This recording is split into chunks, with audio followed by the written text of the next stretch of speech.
Hello friends, welcome again to my YouTube channel.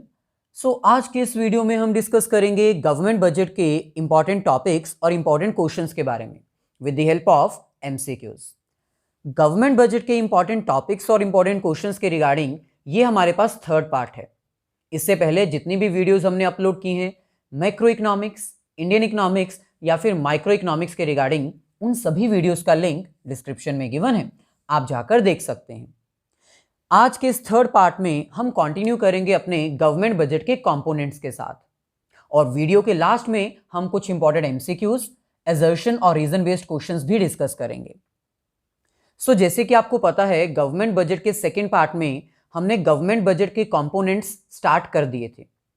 Government budget के basic दो components होते हैं, budget receipts and budget expenditure. Budget receipt यानी government को कहां कहां से कितना पैसा आ सकता है इसका एस्टिमेट करना, और गवर्नमेंट को कहां से पैसा आ सकता है, रेवेन्यू रिसिप्ट और कैपिटल रिसिप्ट से। यानी बजट रिसिप्ट्स दो तरह के होते हैं, revenue receipts and capital receipts. Similarly budget expenditure भी दो तरह के होते हैं, जिसमें फर्स्ट हमारे पास आता है रेवेन्यू एक्सपेंडिचर और सेकंड हमारे पास आता है कैपिटल एक्सपेंडिचर। चलिए सबसे पहले हम डिस्कस करते हैं कि आखिरकार बजट एक्सपेंडिचर्स होते क्या हैं। अब जैसे कि आपको पता है, गवर्नमेंट जब अपना बजट प्रिपेयर करती है तो उनको एस्टिमेट करना होता है कि कहां कहां से उनको पैसा आ सकता है, और फिर उस एस्टिमेशन के अकॉर्डिंग वो प्लान करते हैं कि हमें कहां पर कितना पैसा यूज करना है, कौन से प्लान्स, कौन से प्रोग्राम्स हमें लेकर आने हैं इकोनॉमी के डेवलपमेंट के लिए। इन शॉर्ट, जो भी गवर्नमेंट के द्वारा रिसिप्ट्स एस्टिमेट किए गए हैं उन्हीं को ध्यान में रखते हुए गवर्नमेंट अपने एक्सपेंडिचर्स को भी एस्टिमेट करती है। ये देखती है कि आने वाले फाइनेंशियल ईयर में हम कौन से प्लान में, कौन से प्रोग्राम में क्या क्या खर्चा करेंगे। Budget expenditure is an estimate of expenditure for the upcoming financial year. Budget expenditure भी गवर्नमेंट का एक एस्टिमेट होता है, जिसमें गवर्नमेंट ये अनुमान लगाती है कि आने वाले फाइनेंशियल ईयर में हम कितना खर्चा करेंगे, कौन से प्लान में, कौन से प्रोग्राम में कितना खर्चा करेंगे, कौन सी डेवलपमेंट एक्टिविटीज को स्टार्ट करेंगे और कौन सी को बंद कर देंगे, सब्सिडी देंगे या नहीं देंगे, स्कॉलरशिप देंगे या नहीं देंगे। इन सभी के बारे में एस्टिमेट लगाया जाता है, इसी को हम कहते हैं बजट एक्सपेंडिचर। अब बजट एक्सपेंडिचर दो तरह के होते हैं। फर्स्ट हमारे पास आता है revenue expenditure.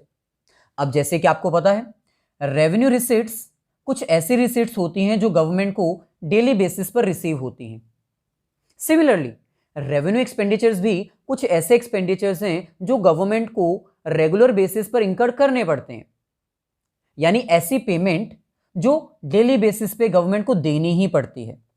Those expenses which are incurred by the government on regular basis to perform various activities is called as revenue expenditure।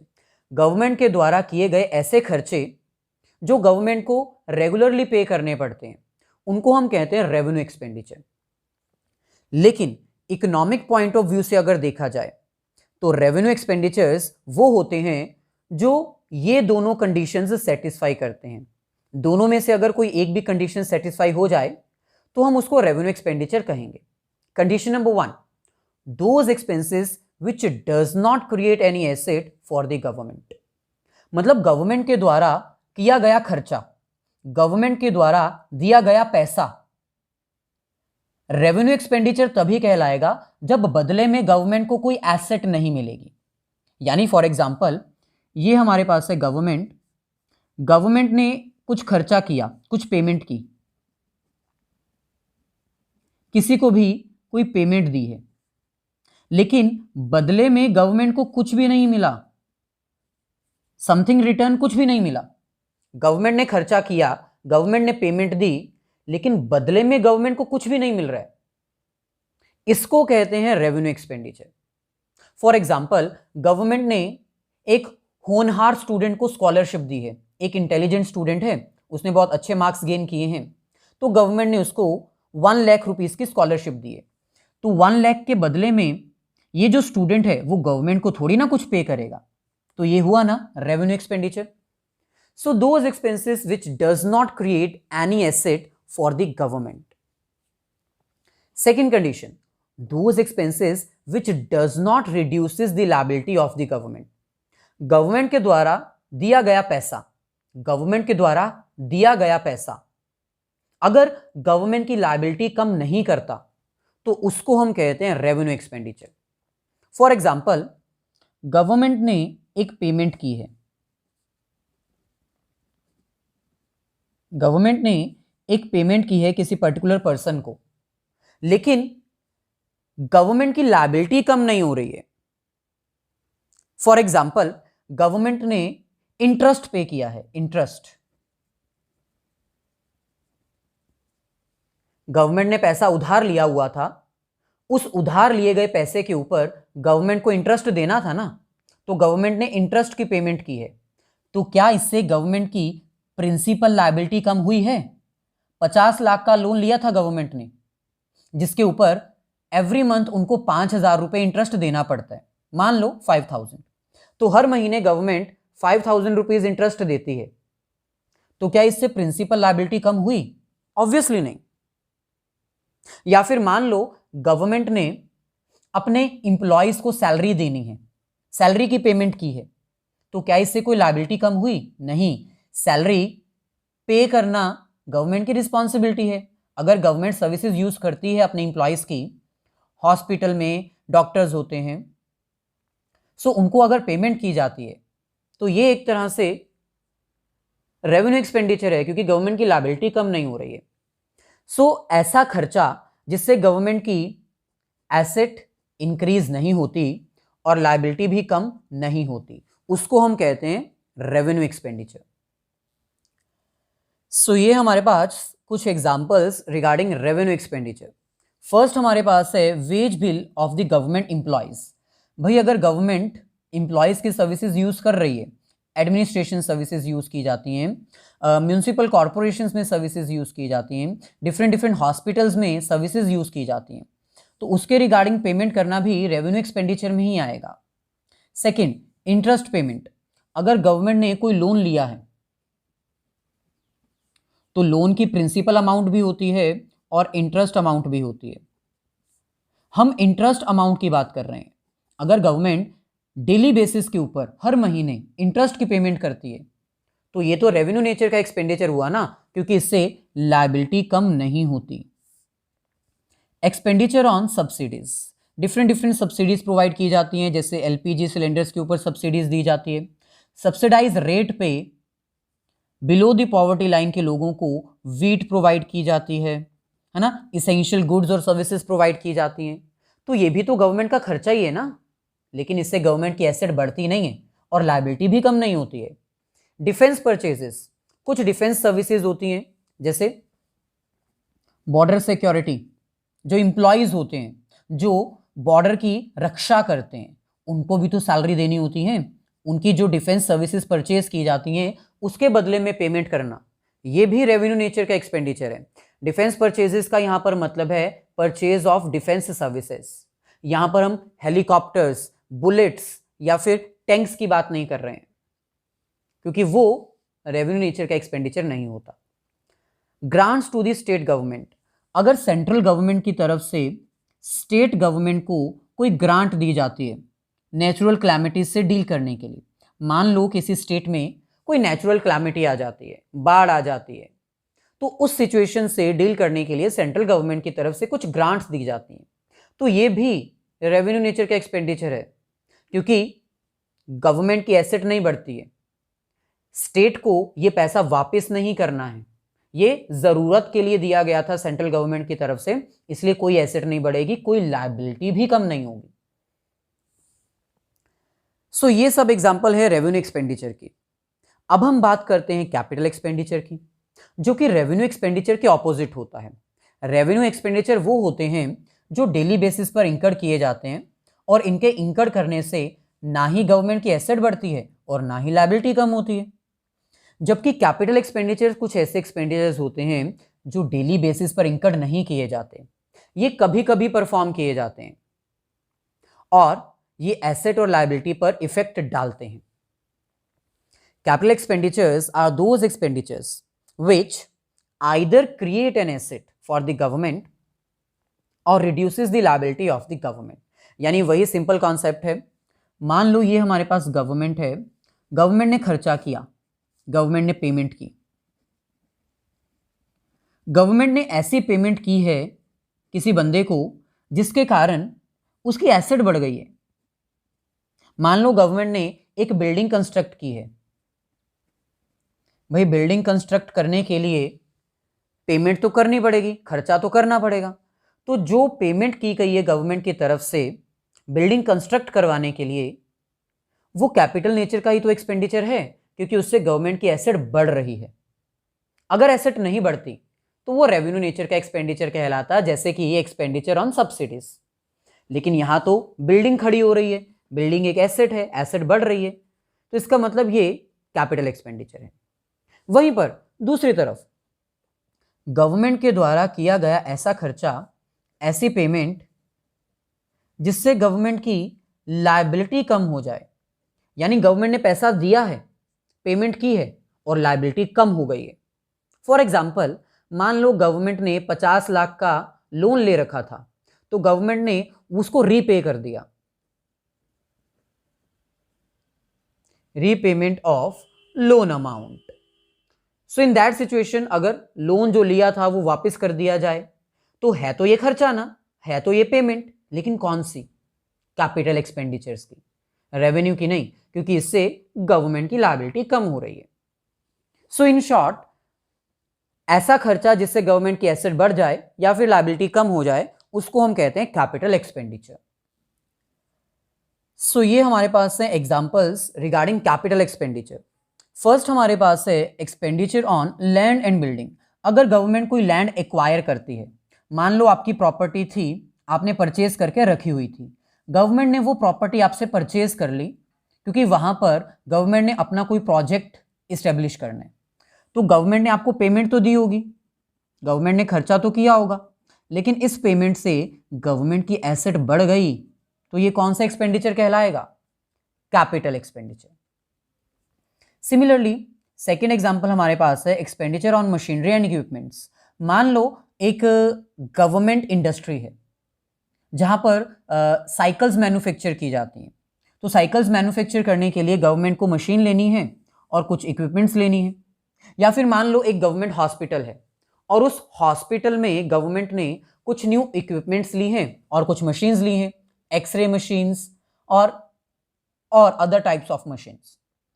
तो इसमें गवर्नमेंट को पेमेंट तो करनी पड़ेगी, लेकिन इस पेमेंट से गवर्नमेंट की एसेट बढ़ रही है, यानी ये कौन सा खर्चा है?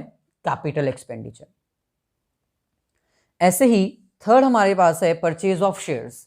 मान लो गवर्नमेंट ने किसी प्राइवेट ऑर्गेनाइजेशन के शेयर्स परचेज किए या फिर कहीं पर पैसा इन्वेस्ट किया है, इन्वेस्टमेंट। तो इन्वेस्टमेंट करने के लिए पैसा तो देना पड़ेगा, पेमेंट तो करनी पड़ेगी, यानी खर्चा तो करना पड़ेगा। लेकिन यह खर्चा कौन सा खर्चा कहलाएगा? ऑब्वियसली एसेट बढ़ रही है ना गवर्नमेंट की इन्वेस्टमेंट के थ्रू, इसलिए यह कैपिटल एक्सपेंडिचर ही कहलाएगा। फोर्थ एग्जांपल हमारे पास है loans by the central government to the state government और स्टेट कॉर्पोरेशंस। अब कई बार क्या होता है, जो सेंट्रल गवर्नमेंट होती है वो स्टेट गवर्नमेंट को मदद करती है, हेल्प करती है, ग्रांट देती है, डोनेशन देती है। सो अगर सेंट्रल गवर्नमेंट की तरफ से डोनेशंस दी जाती हैं स्टेट गवर्नमेंट को, तो वो हमारा रेवेन्यू एक्सपेंडिचर कहलाता है। लेकिन अगर सेंट्रल गवर्नमेंट लोन देती है, सेंट्रल गवर्नमेंट ने लोन दिया है, तो भाई लोन का मतलब तो ये है कि पैसा उधार दिया गया है और वापस भी मांगा जाएगा। इन दैट सिचुएशन अगर स्टेट गवर्नमेंट को लोन दिया जाता है तो वो कहलाता है कैपिटल एक्सपेंडिचर, क्योंकि इसमें सेंट्रल गवर्नमेंट ने पेमेंट तो की है, पेमेंट की है, लेकिन एसेट भी तो बढ़ रही है, क्योंकि ये पैसा वापस भी आएगा सेंट्रल गवर्नमेंट को, इसलिए ये एक तरह से कैपिटल एक्सपेंडिचर है। सो एट लास्ट अगर हम गवर्नमेंट एक्सपेंडिचर्स को कंक्लूड करें तो बजट एक्सपेंडिचर्स में मेजरली दो कंपोनेंट्स हैं। फर्स्ट हमारे पास है रेवेन्यू एक्सपेंडिचर्स और सेकंड हमारे पास है कैपिटल एक्सपेंडिचर। अब आपको यह भी पता होना चाहिए कि रेवेन्यू एक्सपेंडिचर फर्दर दो कैटेगरी के होते हैं। First is planned expenditure and second is non planned expenditure. अब देखो कई बार क्या होता है, गवर्नमेंट जब एस्टिमेट करती है अपने बजट एक्सपेंडिचर्स को, तो वो रेवेन्यू एक्सपेंडिचर्स को प्लान कर लेती है, यानी एस्टिमेट कर लेती है।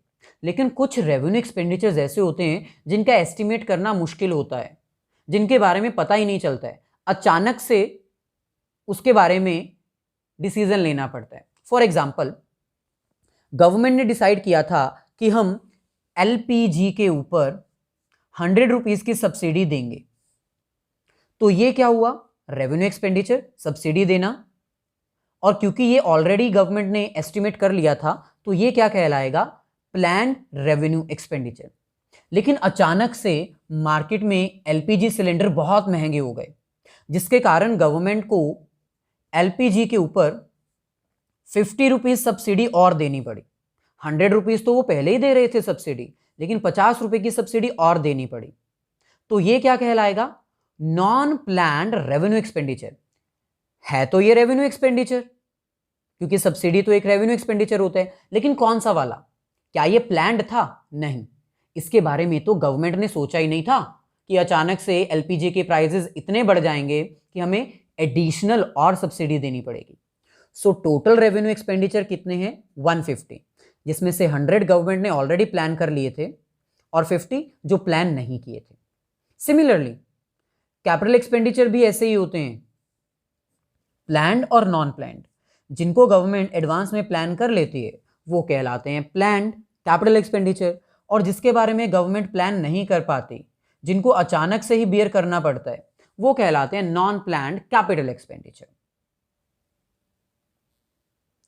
सो इन शॉर्ट, जो रेवेन्यू और कैपिटल एक्सपेंडिचर हैं वो फर्दर दो तरह के हो सकते हैं, प्लान और non plan expenditure. Plan expenditures वो होते हैं जिसके बारे में गवर्नमेंट ने एस्टिमेट कर लिया है ड्यूरिंग 5 ईयर प्लान्स। आपको पता ही है कि 5 ईयर प्लान्स प्रिपेयर किए जाते थे। सो इन 5 ईयर्स प्लान के अकॉर्डिंग जो खर्चे गवर्नमेंट ने एस्टिमेट कर लिए हैं उनको हम कहेंगे प्लान्ड एक्सपेंडिचर, और जिनको एस्टिमेट नहीं किया गया है, जो अचानक से बियर करने पड़ते हैं, जिसके बारे में गवर्नमेंट को कोई जानकारी होती ही नहीं है, उनको हम कहते हैं non plan expenditure. So next हमारे पास है टाइप्स ऑफ बजट, जिसको कंप्लीट करने के बाद ये पूरा चैप्टर खत्म हो जाएगा। फिर एमसीक्यूज और एजर्शन बेस्ड क्वेश्चंस हम ट्राई करेंगे। लेकिन वीडियो को लाइक और अपने सभी फ्रेंड्स के साथ शेयर जरूर कर दीजिएगा, ताकि कुछ बेनिफिट इस वीडियो का आपको, आपके फ्रेंड्स को और हमें भी हो जाए। सो टाइप्स ऑफ बजट में हमारे पास आता है balanced budget, deficit budget and surplus budget. So economy में जब गवर्नमेंट बजट बनाती है तो 3 तरह के बजट्स हो सकते हैं। पहला हमारे पास है बैलेंस्ड बजट। सिंपल है, जब गवर्नमेंट के बजट रिसिप्ट्स और बजट एक्सपेंडिचर्स इक्वल होते हैं, यानी जितना पैसा आने की उम्मीद है उतना ही पैसा खर्चा करने की उम्मीद है, जितना एस्टिमेट रिसिप्ट्स का है उतना ही एस्टिमेट एक्सपेंडिचर्स का भी है, तो उसको कहेंगे बैलेंस्ड बजट। यानी जितना गवर्नमेंट को पैसा आएगा, गवर्नमेंट उतना ही पैसा कंज्यूम भी कर लेगी। दूसरी तरफ डेफिसिट बजट। डेफिसिट बजट का मतलब होता है नेगेटिव सिचुएशन। अगर गवर्नमेंट के एक्सपेंडिचर्स ज़्यादा होंगे, एस्टिमेटेड एक्सपेंडिचर्स ज़्यादा होंगे as compare to estimated receipts, तो वो कहलाएगा डेफिसिट बजट, यानी गवर्नमेंट का बैलेंस जो है वो नेगेटिव है। और लास्ट जो सबसे इंपॉर्टेंट है वो है सरप्लस बजट। अगर गवर्नमेंट का बजट रिसिप्ट ज़्यादा है, एस्टिमेटेड रिसिप्ट ज़्यादा है as compare to estimated expenditures, तो उसको हम कहेंगे सरप्लस बजट, यानी कि पॉजिटिव बजट। अगर हम बात करें बैलेंस्ड बजट और सरप्लस बजट, इस सिचुएशन में अगर कोई भी कंट्री की गवर्नमेंट है तो उनको परेशान होने की ज़रूरत नहीं है। लेकिन भाई अगर एक गवर्नमेंट इस सिचुएशन में आती है डेफिसिट बजट, तो उनको परेशान होने की ज़रूरत है, क्योंकि अगर खर्चा ज़्यादा होगा, इनकम कम होगी, तो गवर्नमेंट अपनी इकोनॉमी के डेवलपमेंट के लिए खर्चा करेगी कहाँ से? उनके पास तो पैसा है ही नहीं, तो वो खर्चा कहाँ से करेंगे? ऐसे सिचुएशन को डील करने के लिए फिर गवर्नमेंट को बोरोइंग्स करना, उधार लेना, न्यू करेंसी प्रिंट करना चाहिए। तो आपके सिलेबस में डेफिसिट बजट के बारे में ही एक्सप्लेन किया गया है, सरप्लस और बैलेंस्ड नहीं, क्योंकि उसमें कोई प्रॉब्लम होती ही नहीं है। सो डेफिसिट बजट क्या होता है? एक ऐसी सिचुएशन जब गवर्नमेंट की एक्सपेंडिचर्स ज्यादा हैं एज कंपेयर टू रिसिप्ट्स, और ये फर्दर 3 तरह के होते हैं: revenue deficit, fiscal deficit and primary deficit. तो सबसे पहले हम डिस्कस करते हैं रेवेन्यू डेफिसिट के बारे में। अब आपको इतना तो पता है कि गवर्नमेंट जब अपना बजट प्रिपेयर करती है तो उसके पास 2 कंपोनेंट्स होते हैं। फर्स्ट उसके पास होता है बजट रिसिट और सेकंड उसके पास होता है बजट एक्सपेंडिचर। बजट रिसिट्स में से एक कंपोनेंट होता है रेवेन्यू रिसिट, दूसरा होता है कैपिटल रिसिट। ऐसे बजट एक्सपेंडिचर्स में भी पहला कंपोनेंट होता है रेवेन्यू एक्सपेंडिचर और दूसरा होता है कैपिटल एक्सपेंडिचर। सो जब हम रेवेन्यू रिसिट और रेवेन्यू एक्सपेंडिचर को कंपेयर करते हैं, इन दोनों के बीच में कंपैरिजन करते हैं, और इन दोनों के कंपैरिजन के टाइम पर अगर एक्सपेंडिचर्स ज्यादा हो जाते हैं एज कंपेयर टू रिसिट, तो उसको कहते हैं रेवेन्यू डेफिसिट। रेवेन्यू डेफिसिट का मतलब क्या है? रेवेन्यू डेफिसिट का मतलब है हम केवल और केवल रेवेन्यू रिसिट और रेवेन्यू एक्सपेंडिचर्स को ही कंपेयर कर रहे हैं, और इस सिचुएशन में अगर रेवेन्यू एक्सपेंडिचर ज्यादा हो जाते हैं, डेली नेचर का खर्चा अगर ज्यादा हो जाता है और डेली नेचर की इनकम कम पड़ जाती है, इन दैट सिचुएशन वो कहलाता है revenue deficit. So revenue deficit is related to the revenue expenditure and revenue receipts. It is a situation where revenue expenditures are more than the revenue receipt. ये एक ऐसी सिचुएशन है जिसमें government के ना रेवेन्यू नेचर के खर्चे ज्यादा हो जाते हैं as compare to revenue receipt. For example, मान लो गवर्नमेंट ने सब्सिडी देनी है, अपने एम्प्लॉयज को सैलरी देनी है 500 करोड़, और गवर्नमेंट को टैक्सेस और नॉन टैक्सेस से जो पैसा आया है वो है 300 करोड़।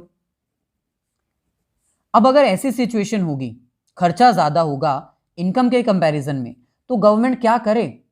200 करोड़ ज्यादा देने हैं, कैसे दे? तो इसके लिए इंप्लीकेशंस क्या हो सकती हैं? इसके लिए गवर्नमेंट क्या कर सकती है? सो इस सिचुएशन को डील करने के लिए फर्स्ट इंप्लीकेशंस हमारे पास आती है कट इन एक्सपेंडिचर्स। भाई सबसे पहले तो अगर गवर्नमेंट अपने एक्सपेंडिचर्स को थोड़ा कम कर सकती है तो कम किया जाए। जैसे सब्सिडी देना थोड़ी देर के लिए बंद कर दे अगर ज़्यादा ज़रूरी नहीं है तो, स्कॉलरशिप देना बंद कर दे अगर ज़्यादा ज़रूरी नहीं है तो अगर कहीं से भी एक्सपेंडिचर्स को कम किया जा सकता है तो एक्सपेंडिचर्स कम किए जाएं, ताकि रेवेन्यू रिसिट और रेवेन्यू एक्सपेंडिचर इक्वल हो जाएं। अगर एक्सपेंडिचर्स को कम करना मुश्किल है तो बोरोविंग्स कर ली जाए, उधार ले लिया जाए शॉर्ट टर्म के लिए, और वो शॉर्ट टर्म के लिए उधार कहीं से भी लिया जा सकता है, with in the economy, outside the economy, RBI से लिया जा सकता है, फाइनेंशियल इंस्टीट्यूट से लिया जा सकता है, वर्ल्ड बैंक से लिया जा सकता है। और अगर फिर भी बोरोविंग्स नहीं अरेंज हो पाती तो गवर्नमेंट को फिर अपनी फाइनली एसेट्स ही बेचनी पड़ेंगी। कोई ऐसी प्रॉपर्टी जो बिल्कुल फ्री पड़ी हुई है, जिसका कोई यूज नहीं हो रहा है, जिससे प्रॉफिट नहीं अर्न हो रहा है, उस एसेट को बेचकर जो पैसा आएगा अपनी रिसीट्स को थोड़ा इंक्रीज करे और अपने खर्चों को बियर करे। रेवेन्यू डेफिसिट के बाद नेक्स्ट हमारे पास आता है वेरी इंपॉर्टेंट फिजिकल डेफिसिट, जिसको हम ग्रॉस फिजिकल डेफिसिट भी कहते हैं। अब जैसे कि मैंने आपको बताया था, गवर्नमेंट के बजट में बेसिकली 2 कंपोनेंट्स होते हैं। फर्स्ट हमारे पास होता है बजट एक्सपेंडिचर और सेकंड हमारे पास होता है बजट रिसिट। बजट एक्सपेंडिचर के फर्दर 2 कंपोनेंट्स होते हैं, रेवेन्यू एक्सपेंडिचर और कैपिटल एक्सपेंडिचर। ऐसे ही बजट रिसिट के भी 2 कंपोनेंट्स होते हैं, revenue receipt and capital receipt. So in that situation अगर हमारे गवर्नमेंट के टोटल एक्सपेंडिचर्स ज्यादा हैं as compare to total receipt, तो उनको हम कहते हैं फिजिकल डेफिसिट। सो जब हम रेवेन्यू एक्सपेंडिचर और रेवेन्यू रिसिप्ट को कंपेयर करते हैं तो वो रेवेन्यू डेफिसिट कहलाता है। जब हम टोटल एक्सपेंडिचर्स को टोटल रिसिप्ट के साथ कंपेयर करते हैं और टोटल एक्सपेंडिचर्स ज़्यादा हो जाते हैं तो उसको हम कहते हैं फिजिकल डेफिसिट। अब यहाँ पर आपको ध्यान देना होगा, जब हम बजट रिसिप्ट की बात करते हैं तो इसमें हम बोरोइंग्स इंक्लूड नहीं करते। Not including borrowings. तो इसमें हम बोरोविंग्स इंक्लूड नहीं करते हैं। बोरोविंग्स के अलावा जितने भी कैपिटल रिसिट्स हैं वो सब हम यहां पर इंक्लूड करते हैं। अब बोरोविंग्स को इंक्लूड क्यों नहीं किया जाता?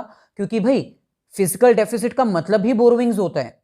जैसे फॉर एग्जांपल मान लो कि आपके एक्सपेंडिचर्स हैं रेवेन्यू नेचर के 200, कैपिटल एक्सपेंडिचर्स हैं आपके 500। आपके जो रेवेन्यू नेचर के रिसिट हैं वो है 150 और कैपिटल नेचर के रिसिट्स हैं आपके 450 अदर देन बोरोविंग्स। इसमें हमने बोरोविंग्स इंक्लूड नहीं किए। सो ये हो जाएगा 700 और ये आपका हो जाएगा 600।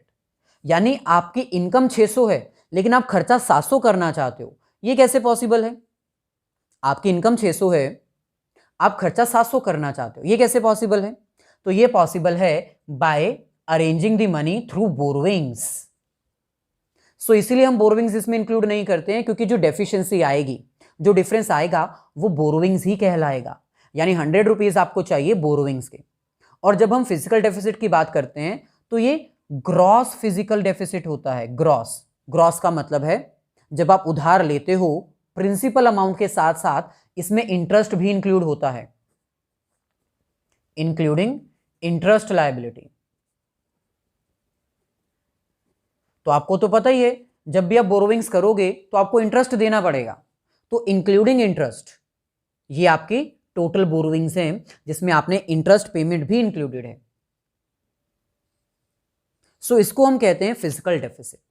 सो physical deficit is related to total expenditures and total receipts other than borrowings. ये एक ऐसी सिचुएशन है जिसमें गवर्नमेंट के टोटल खर्चे ज्यादा हो जाते हैं as compare to total receipts. और जब हम टोटल एक्सपेंडिचर्स की बात करते हैं तो रेवेन्यू और कैपिटल दोनों नेचर के एक्सपेंडिचर्स इंक्लूड होते हैं। और जब हम रिसीट्स की बात करते हैं तो रेवेन्यू और कैपिटल नेचर दोनों के रिसीट्स इंक्लूड होते हैं लेकिन बोरोविंग्स इंक्लूड नहीं होते। सो इन शॉर्ट हम ये कह सकते हैं कि physical deficit is a difference between total expenditures and total receipts excluding borrowings. Borrowings हम इसमें इंक्लूड नहीं करते। और इसके फॉर्मूला को जब डिराइव किया जाता है तो आप ये भी लिख सकते हो physical deficit is equals to revenue expenditure plus capital expenditure minus revenue receipt and non debt creating capital receipt. Non debt creating capital receipt, non debt creating का मतलब ऐसे कैपिटल रिसिट्स जिसमें डेट नहीं क्रिएट होता, liability नहीं बढ़ती, यानी borrowings की हम बात नहीं कर रहे हैं। तो आप ऐसे भी लिख सकते हो, या फिर आप इस फॉर्मूला को ऐसे भी लिख सकते हो revenue expenditure plus capital expenditure minus revenue receipt plus capital receipt minus liabilities या फिर बोरोविंग्स। यानी बोरोविंग्स को आपको हटाना ही हटाना है। तो इन शॉर्ट हम ये कह सकते हैं कि ग्रॉस फिजिकल डेफिसिट का मतलब बोरोविंग्स होता है। Physical deficit is equals to borrowings. और वो बोरोविंग्स हम कहां से अरेंज कर सकते हैं? आरबीआई से उधार ले सकते हैं, अपनी कंट्री के बाहर से, वर्ल्ड बैंक से या फिर कोई इंटरनेशनल फाइनेंशियल इंस्टीट्यूट से भी उधार ले सकते हैं, और या फिर हम अपनी country with in country public से भी उधार ले सकते हैं। और अगर हमें फिजिकल डेफिसिट की सिचुएशन को डील करना है तो भाई न्यू करेंसी भी प्रिंट की जा सकती है।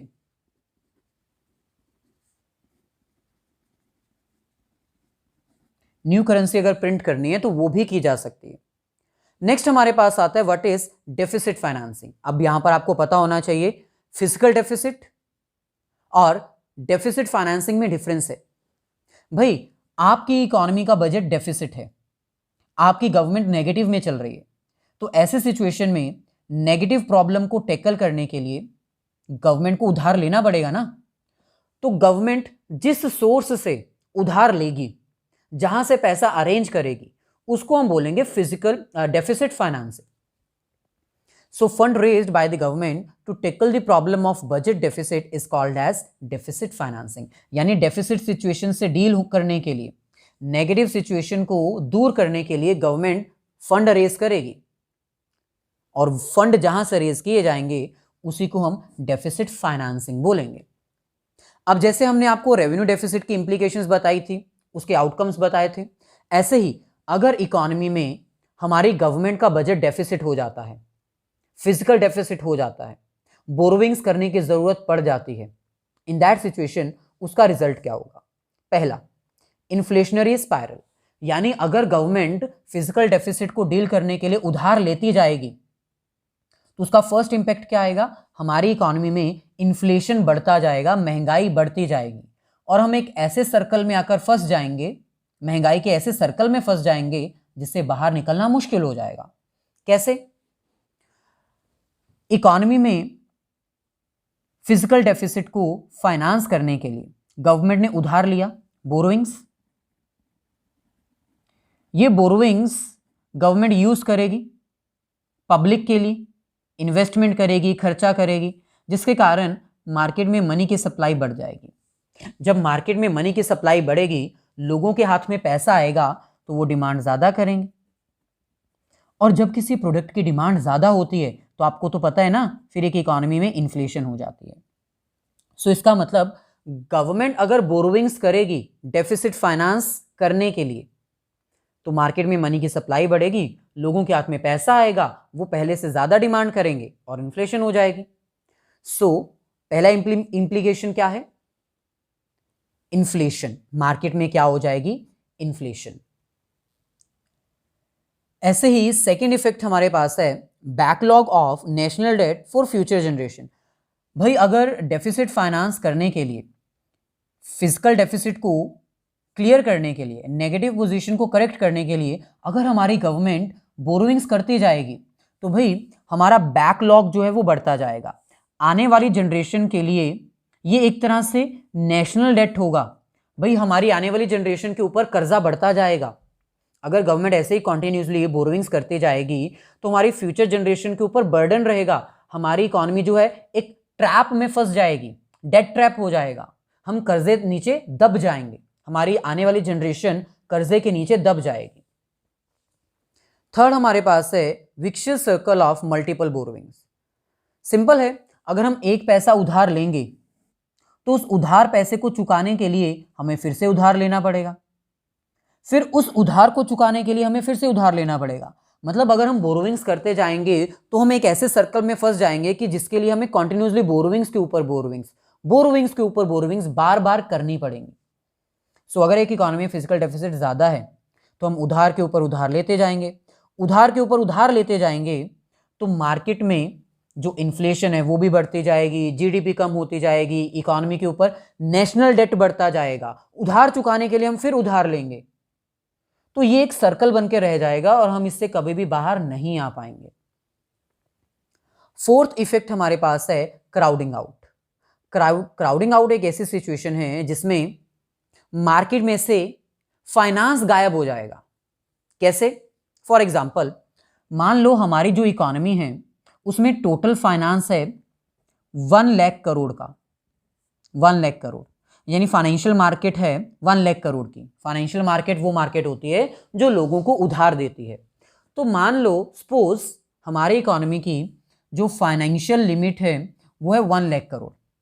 अब गवर्नमेंट का बजट नेगेटिव में चला गया तो गवर्नमेंट ने इसमें से 80,000 करोड़ रुपीज खुद रेज कर लिए, यानी 1 लाख करोड़ में से 80,000 करोड़ रुपीज गवर्नमेंट ने ले लिए, क्योंकि गवर्नमेंट को चाहिए थे, गवर्नमेंट ने बोरोविंग्स करनी थी ना, तो गवर्नमेंट ने हमारी कंट्री के विदिन से 80,000 करोड़ रुपीज अपने लिए रख लिए, जिसके कारण मार्केट में फाइनेंस की कमी हो जाएगी। मार्केट में लोगों के पास अब कितना पैसा बचेगा?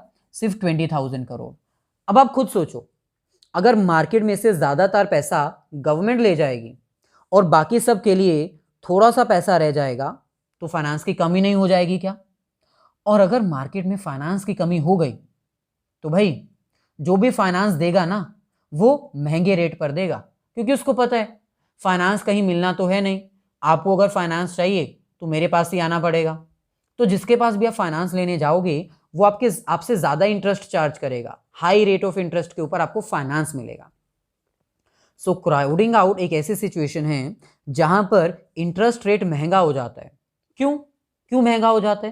क्योंकि भाई मार्केट में फाइनेंस ही नहीं है, सारा फाइनेंस तो गवर्नमेंट ले गई, सारा फाइनेंस तो गवर्नमेंट ले गई है, तो जिसके कारण आपके पास इंटरेस्ट रेट ज्यादा देकर ही आपको फाइनेंस मिलेगा, नहीं तो नहीं मिलेगा।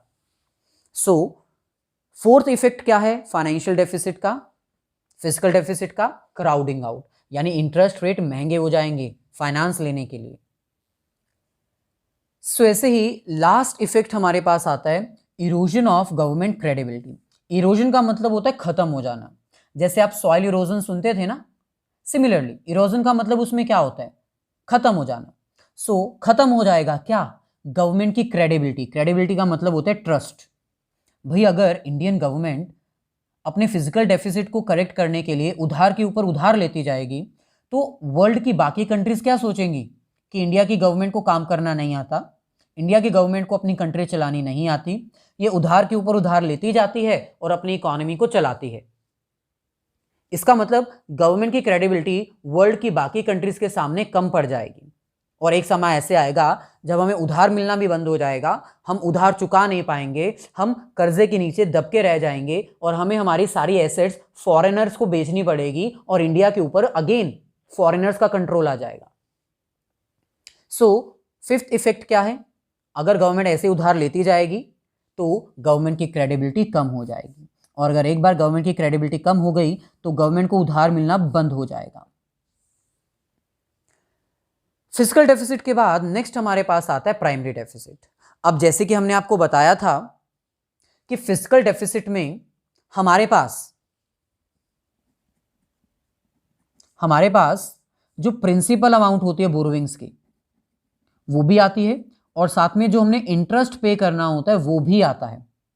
मान लो गवर्नमेंट को उधार चाहिए करंट ईयर से डील करने के लिए 500 करोड़, गवर्नमेंट को उधार चाहिए 500 करोड़, और गवर्नमेंट को 50 करोड़ रुपए इंटरेस्ट भी देना है पिछले साल का। भाई गवर्नमेंट ने पिछले साल अगर लोन लिया था तो उसका इंटरेस्ट तो देना पड़ेगा ना at the end of a year. So at the end of a year government को 50 करोड़ रुपीस क्या देने हैं? इंटरेस्ट। तो 500 करोड़ क्या हो गया? प्रिंसिपल अमाउंट जो करंट ईयर गवर्नमेंट को चाहिए अपनी प्रॉब्लम से डील करने के लिए, अपने फिजिकल डेफिसिट को, अपनी जो डेफिसिट सिचुएशन है उसको करेक्ट करने के लिए, और 50 करोड़ गवर्नमेंट को चाहिए ताकि वो पिछले साल का इंटरेस्ट दे सके। तो टोटल गवर्नमेंट की बोरोइंग्स रिक्वायरमेंट कितनी हो गई? 550 करोड़। सो फिजिकल डेफिसिट में प्राइमरी और इंटरेस्ट दोनों इंक्लूड किए जाते हैं, लेकिन प्राइमरी डेफिसिट में क्या होता है? प्रिंसिपल अमाउंट, हम इसको बोलेंगे primary deficit. So in that situation हम यहां पर लिख सकते हैं primary deficit is equals to physical deficit minus interest payment.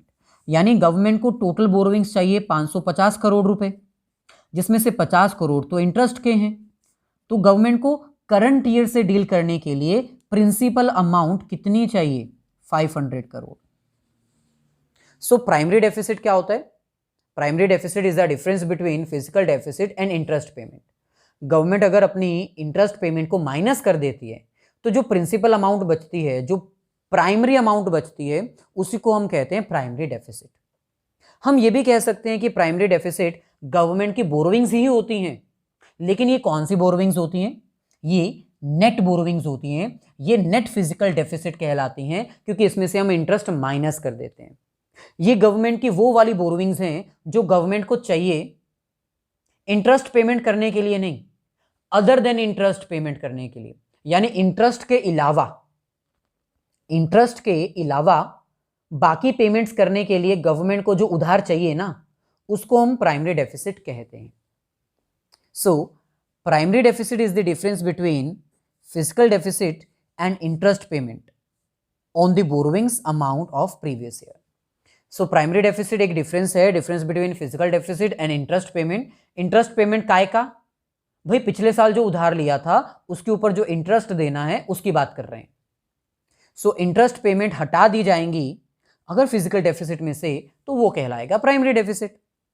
Primary deficit हमें क्या रिप्रेजेंट करता है? It represents those borrowings which are required to bear the obligations other than the interest payment. Primary deficit कुछ ऐसी borrowings होती हैं जो government को चाहिए इंटरेस्ट पेमेंट करने के लिए नहीं, इंटरेस्ट पेमेंट के अलावा बाकी की पेमेंट्स करने के लिए। प्राइमरी डेफिसिट को हम प्रिंसिपल अमाउंट भी कहते हैं जो गवर्नमेंट बोरो करती है करंट ईयर से डील करने के लिए। It means primary deficit only counts the principal amount. तो इसका मतलब जो प्रिंसिपल अमाउंट होती है ना इंटरेस्ट को निकालने के बाद, उसी को हम कहते हैं प्राइमरी डेफिसिट। सो इसमें इंटरेस्ट पेमेंट इंक्लूड नहीं की जाती। लास्ट हमारे पास आता है implications. It highlights the amount of interest which is already a debt. सबसे पहले तो प्राइमरी डेट से, प्राइमरी डेफिसिट से हमें क्या पता चलता है? हमें यह पता चलता है कि गवर्नमेंट की प्रिंसिपल अमाउंट कितनी है और इंटरेस्ट पेमेंट कितनी है।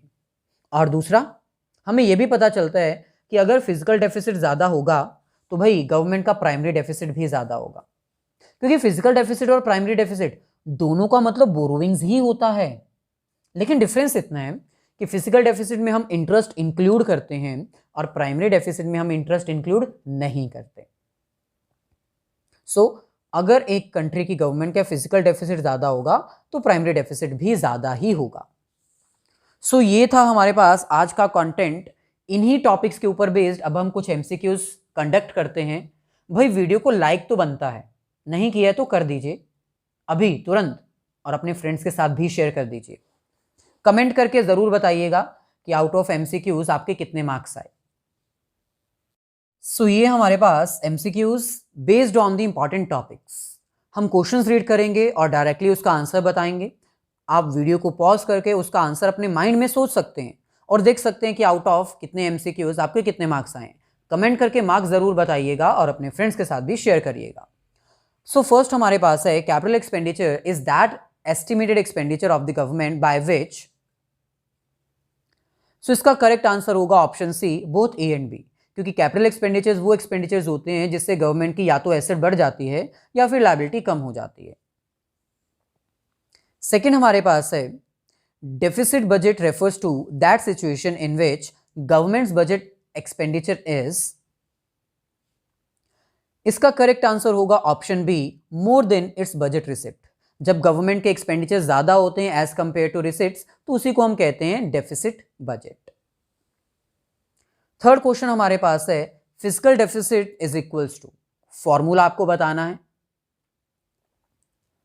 सो इसका करेक्ट आंसर होगा ऑप्शन ए, टोटल एक्सपेंडिचर्स में से जब हम टोटल रिसिप्ट्स माइनस करते हैं अदर देन बोरोविंग्स तो वो कहलाता है फिजिकल डेफिसिट। फोर्थ क्वेश्चन हमारे पास है in which of the following way can deficit in budget be financed. So इसका करेक्ट आंसर होगा ऑप्शन सी, गवर्नमेंट का अगर बजट डेफिसिट में है तो वो आरबीआई और पब्लिक दोनों से ही बोरो कर सकते हैं। फिफ्थ क्वेश्चन हमारे पास है which of the following is or are implications of physical deficit. So इसका करेक्ट आंसर होगा option D, crowding out, inflationary spiral, erosion of government credibility, ये सभी ही फिजिकल डेफिसिट के इम्प्लीकेशंस हैं। सिक्स्थ क्वेश्चन हमारे पास है a budget is a balanced one when. So इसका करेक्ट आंसर होगा ऑप्शन ए, जब टोटल एक्सपेंडिचर और टोटल रिसिप्ट्स इक्वल होते हैं तब हमारा वो कहलाता है बैलेंस्ड बजट। सो नेक्स्ट हमारे पास है असर्शन और रीजन बेस्ड क्वेश्चन, जिसका पहला क्वेश्चन हम आपको करवाएंगे, बाकी के क्वेश्चंस हम आपको होमवर्क देंगे। तो इनका आंसर कमेंट करके जरूर बताइएगा। अगर बाकी क्वेश्चंस का आंसर करेक्ट होगा तो आपको आपके कमेंट को लाइक और हर्ट दिया जाएगा। सो क्वेश्चन हमारे पास है assertion, repayment of loan by the government is the capital expenditures of the government.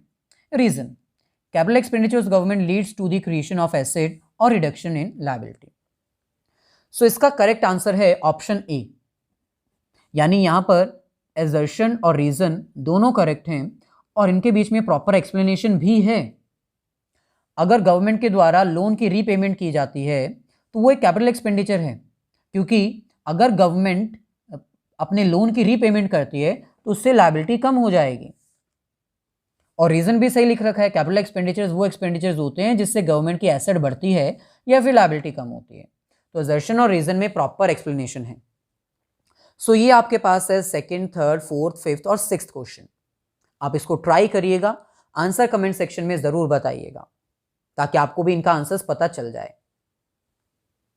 Video को लाइक और अपने सभी फ्रेंड्स के साथ शेयर जरूर कर दीजिएगा। भाई वीडियो का बेनिफिट जो है वो आपके फ्रेंड्स को भी होना चाहिए और हमें भी होना चाहिए। So do like and share with all your friends.